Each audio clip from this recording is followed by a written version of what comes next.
Results آنا شروع ہو گئے ہیں اور رزلٹس مسلسل آ رہے ہیں۔ جو پہلا نتیجہ آیا ہے وہ بلاول بھٹو صاحب کا آیا ہے اور اسی طریقے سے نواز شریف صاحب کا آیا ہے۔ تو جو ابتدائی نتائج ہیں اس کے مطابق پاکستان پیپلز پارٹی سندھ میں وہ برتری حاصل ہے، اس کو بلاول بھٹو بھی ان کو برتری حاصل ہے، اور ساتھ ساتھ محمد میاں سومرو جو ہیں ان کو برتری حاصل ہے، جبکہ دوسری جانب یہ سندھ کی بات کر رہا ہوں، سندھ میں پاکستان پیپلز پارٹی کو بحیثیت مجموعی ایج حاصل ہے اور وہ ان کے جو امیدوار ہیں وہ آگے جا رہے ہیں ابتدائی نتائج کے مطابق۔ جبکہ دوسری جانب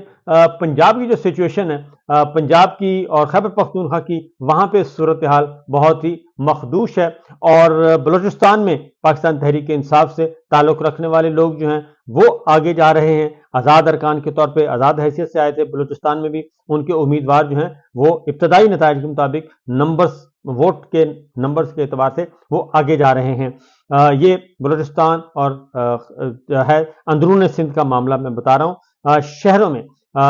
کراچی، خاص طور پہ کراچی میں جو ٹرن آؤٹ رہا وہ، اور جو ہمیں چیزیں نظر آئیں اس کے مطابق جو پاکستان تحریک انصاف ہے ان کے بہت زیادہ لوگ نظر آئے، پاکستان تحریک انصاف کے زیادہ امیدوار جو ہیں ان کے پولنگ سٹیشنز پہ ان کے رش تھا، اور ساتھ ہی ساتھ یہ کراچی کی صورتحال ہے۔ کراچی میں پاکستان تحریک انصاف کو ایج حاصل تھا، ان کا ووٹر بہت زیادہ تعداد میں نکلا ہے، لیکن ابھی تک کراچی کا کوئی نتیجہ اس وقت تک ابھی تک کوئی اناؤنس نہیں ہوا۔ دیکھتے ہیں کہ کراچی کو کیسے مینیج کیا جاتا ہے۔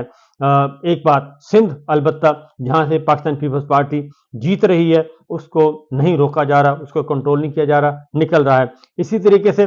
بہاولپور سے طارق بشیر چیمہ صاحب جو ہیں وہ ان کی حالت پتلی ہے اور ان کا حالت خراب ہے۔ ساتھ ساتھ جو ہے اسی طریقے سے اسلام آباد سے جو رزلٹس آ رہے ہیں، اور آزاد امیدوار مصطفیٰ نواز کھوکھر صاحب جو ہیں وہ بھی دوسرے نمبر پہ، جو ابتدائی نتائج آئے ہیں وہ دوسری پوزیشن پہ تھے۔ تو بہرحال چیزیں ابھی آہستہ آہستہ آگے بڑھ رہی ہیں۔ مانسیرا سے نواز شریف صاحب کا جو ابتدائی نتیجہ آیا ہے اس میں نواز شریف صاحب جو ہیں وہ دوسرے نمبر پہ آئے ہیں، حیرت انگیز طور پہ۔ مانسیرا کی سیٹ جو ان کی شمار کی جاتی ہے لیکن وہ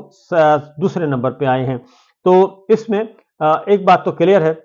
کہ جو اگر ہم سارے دن کا ٹرن آؤٹ دیکھیں اور جو ایک ٹرینڈ دیکھیں اس میں تو کوئی سوال ہی پیدا نہیں ہوتا کہ کوئی ایسا نتیجہ ہو کہ پاکستان تحریک انصاف کو کوئی نقصان پہنچ رہا ہو یا ان کے امیدواروں کو ووٹ کم ملے، کیونکہ خواتین کی بہت بڑی تعداد آئی ہے، نوجوانوں کی بہت بڑی تعداد نکلی ہے جنہوں نے ووٹ کاسٹ کیا ہے اور اپنا حصہ ڈالا ہے، اور جو ایک انڈیپینڈنٹ اوپینین ہے اس کے اکارڈنگلی تو سارے یہ کہہ رہے ہیں کہ بہت مشکل ہوگا کہ پاکستان تحریک انصاف جو کہ آزاد امیدوار ہیں ان کے الیکشن کو ریگڈ کیا جائے، کیونکہ پولنگ ڈے پہ یہ کام ذرا مشکل ہوتا ہے۔ یہ سچویشن اس وقت چل رہی ہے